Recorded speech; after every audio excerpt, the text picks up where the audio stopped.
Alors, vous êtes rédacteur en chef ici C'est à ça. LCI, vous êtes homme de culture et puis le département sportif, c'est vous. Mhm. Mais vous avez débuté en presse écrite. Où j'ai commencé dans la presse écrite il y a 20 ans. Mhm. J'ai commencé dans un journal qu'on appelle Soir Info, Mhm. en tant que stagiaire. Et puis petit à petit, les choses ont évolué. J'ai commencé à la télévision. Avec la télévision en 2007, j'ai travaillé dans une boîte de production. Donc on produisait des émissions pour la RTI notamment, et pas mal de chaînes, des chaînes étrangères. Mhm. Et puis ensuite, petit à petit, de fil en aiguille, je suis arrivé à NCI en 2021. Mhm. Donc ça Un fait an trois après ans, la un an après la création. création de la chaîne. Mhm. Donc ici, je m'occupe d'une émission qu'on appelle Showbuzz. Mhm. C'est une émission culturelle, musicale. On parle de l'actualité musicale, tout ce qui, comme son nom l'indique, tout ce qui fait le buzz, voilà, les polémiques au niveau de la culture, du showbiz, de façon générale. Et puis je m'occupe aussi de la rédaction en chef de NCI Sport, voilà, du sport sur NCI. Mhm. Voilà. Alors, quand on a commencé par la culture et qu'on se retrouve dans le sport, est-ce qu'il n'y a qu'un seul pas à faire? À la base, quand j'ai commencé dans les médias, la petite soirée, quand je suis arrivé à Soir Info, la première fois, on m'a demandé, tu viens dans quel service en tant que stagiaire? Et j'ai dit le sport, parce que c'est ce que je voulais faire à la base. Et puis le directeur des rédactions à l'époque m'a dit, il y a trop de stagiaires au sport, va en culture. Donc c'est comme ça que je suis arrivé en culture. Mhm. Et puis ça m'a rattrapé juste un an après parce que j'ai commencé à bosser pour la boîte de prod et je m'occupais de sport là-bas. Mhm. Donc j'ai commencé à faire les deux, Surfer sur les deux. surfer sur les deux. Et à un moment donné, je n'arrivais pas à faire le choix. C'était difficile pour moi de faire un choix entre le sport et la culture parce que je me sens à l'aise dans les deux domaines. Mhm. Voilà, et c'est comme ça, j'ai jonglé. Puis aujourd'hui, je fais les deux. Voilà, vous avez dit culture, la culture elle est vaste. Ouais. Je voudrais bien que vous mettiez les i sur Ok. les choses. Sur lesquelles C'est plus musique, showbiz, people, parce que j'ai bossé aussi dans la presse people en Côte d'Ivoire. Voilà, j'ai fait peut-être, on va dire, 10 ans. La presse people, j'ai travaillé dans un magazine qu'on appelle Déclic, que les Ivoiriens connaissent bien. Et puis, j'ai travaillé aussi dans un quotidien d'information générale, le Nouveau Réveil, qui avait un magazine people qu'on appelait VIP. J'ai travaillé dans ce magazine-là aussi. Et parallèlement à ça, je faisais les deux, la télé et la presse écrite. Voilà. Je travaille dans une... Oui, je ne vais pas vous couper. Au fond de vous, quand vous venez pour occuper un poste, on vous demande d'aller faire autre chose. Est-ce que dans votre tête, là, ça a été très facile de se retrouver là-dedans? Il fallait faire trop d'efforts. À la base, quand on me sollicite, on me demande pas. On me dit, on a besoin de toi pour faire ci. On a besoin de toi pour faire ça.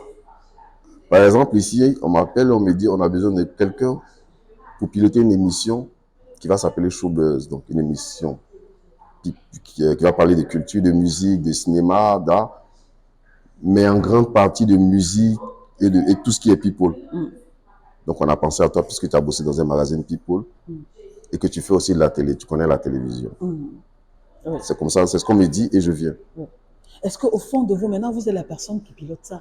Vous vivez ça comment? Vous vivez ça comment? Mais pour moi, au-delà de tout, pour moi, c'est une passion. Ah, d'accord. Les médias, pour moi, c'est une passion. Ce que je fais, je ne le considère pas forcément comme un travail. C'est vrai que derrière, je suis payé pour faire, mais pour moi, c'est une passion. Je le fais avec plaisir. J'arrive pas à faire le choix entre la culture et le sport. C'est très difficile. Vous me demandez tout de suite de choisir entre les deux, ça va être compliqué. Mais pourtant, c'est deux domaines bien distincts. Il faut faire des études pour... Je n'ai pas envie de faire dire études, comme vous le dites ici. On ne dit pas études, ce sont les Congolais qui disent études. On dit études. Sauf qu'on a des problèmes avec les déterminants. Voilà. Mais vous, c'est les accents. Vous faites le français sans article. Oui, nous, c'est sans article. Voilà. Dans ma caméra, là. Dans ma caméra, dans mon téléphone, la femme. Dans mon téléphone, là, ici. Alors, comment vous vous sentez, vous, à l'intérieur? Parce que c'est deux, comme je disais, là, il faut faire des études pour... Oui, à la base, je suis journaliste à la base. Ouais. Donc, quand on me met en culture, en politique, sport, économie, après, c'est vrai qu'il va me falloir du temps pour trouver mes marques en économie. Je n'ai pas forcément des notions en économie, je n'ai pas forcément de notions, je ne peux pas vous décrypter l'actualité politique comme le ferait un journaliste politique, par exemple. Mais c'est facile pour moi de décrypter l'actualité sportive, culturelle, parce que je le fais depuis plus de 20 ans. Et puis, comme je l'ai dit à la base, moi, je voulais faire du sport et puis m'amener à la culture. Voilà. Et donc, je n'arrive pas à faire la différence entre les deux, mais je m'en sors très bien. Voilà. Voilà. Vous êtes encore très jeune, mais vous parlez de 20 ans déjà de carrière. Mais on sait très tôt. Je parais jeune, oui, mais J'ai 20 ans de carrière aujourd'hui en 2024. Et quand on a 20 ans de carrière, quel est le rapport qu'on peut faire aujourd'hui de toute sa carrière? Le compte rendu, il est comment? Positif, négatif? Oh, pour moi, il est largement positif. Par la grâce de Dieu, je fais ce que je veux de ma vie. C'est le métier que j'ai voulu faire depuis tout longtemps. Depuis que je suis gosse, je suis un passionné des médias. Je m'intéresse à tout ce qui est médias. J'ai bossé pour des sites internet. J'ai été promoteur moi-même de sites internet. J'ai conseillé des gens sur le digital, pas mal de choses. En fait, tout ce qui est médias m'intéresse. Donc, je ne me ferme pas en termes de médias. Je m'intéresse à tout.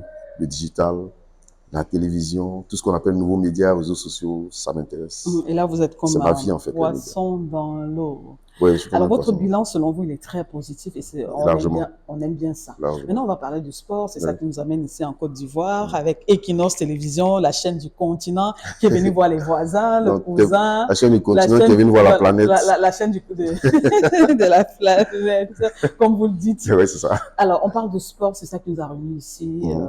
Quel est votre point de vue sur toute l'actualité footballistique ici, du début jusqu'à maintenant? Vous parlez de la CAN? De la CAN, bien sûr. Ben, de ce que j'entends, de ce que je vois, par rapport à ce que ceux qui sont arrivés, nos frères africains et européens, qui sont arrivés de partout, de ce que j'entends d'eux, c'est assez bon, c'est assez bien. La CAN est bien organisée.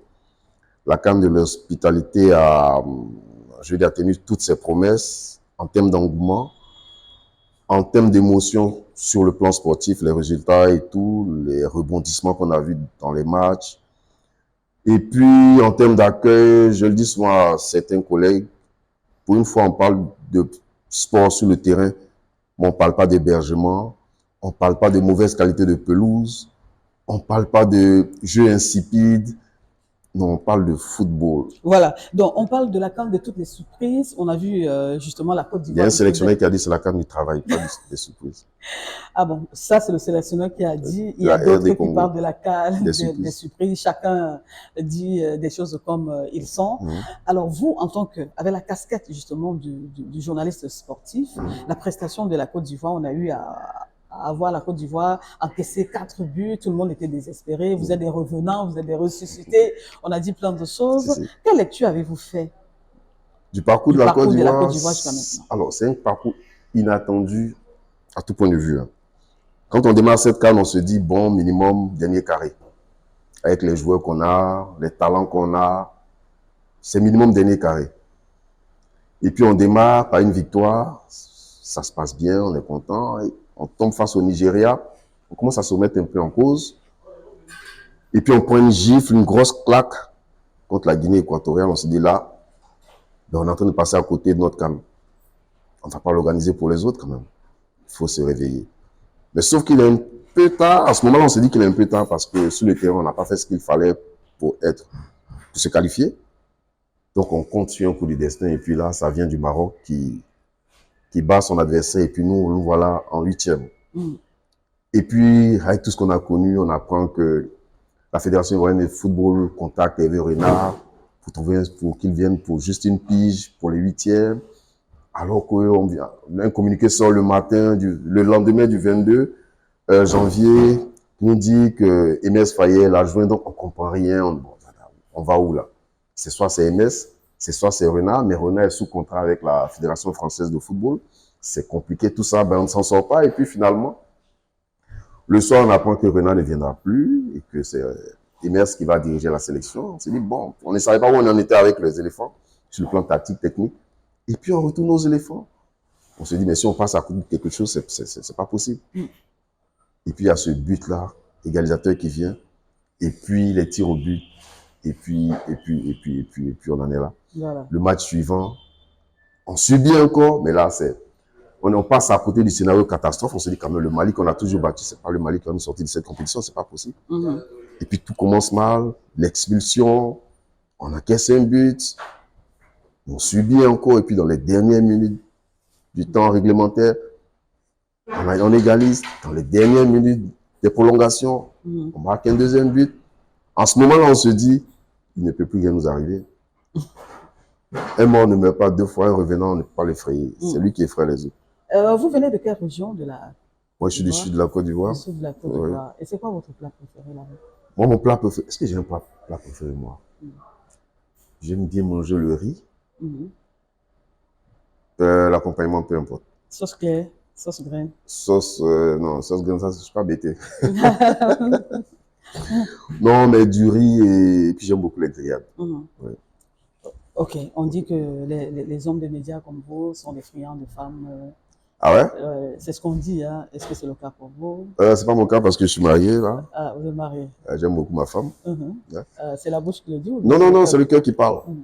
Ouais, Il y a des maîtresses quand même de temps en temps. pas du tout. Ah, fidélité, fidélité. Fidélité, Ah, fidélité. faut regarder la caméra qui est devant Je toi. suis fidèle à mon épouse Mhm. et je suis fidèle à mon boulot. Ah, Mon boulot me prend tellement le temps que je sais pas quel temps j'aurai pour aller voir. ouais. Voilà. Un mot de fin, c'est terminé votre entretien? Merci à Equinox TV d'être passé à NCI. Je regarde souvent Equinox TV, oui. Je connais la chaîne. Merci beaucoup. Et puis, vive l'amitié ivoiro-camerounaise. Mhm. Ouais, Vous êtes déjà allé au Cameroun? non, pas encore. Ok, d'accord. Je vous emmène alors. Je vais vous emmener. Ok? Je Non? vous emmène au Cameroun? Maintenant, là? Oh, Tout de on suite? rentre. Il faut qu'on rentre. Vous et moi, il faut qu'on rentre.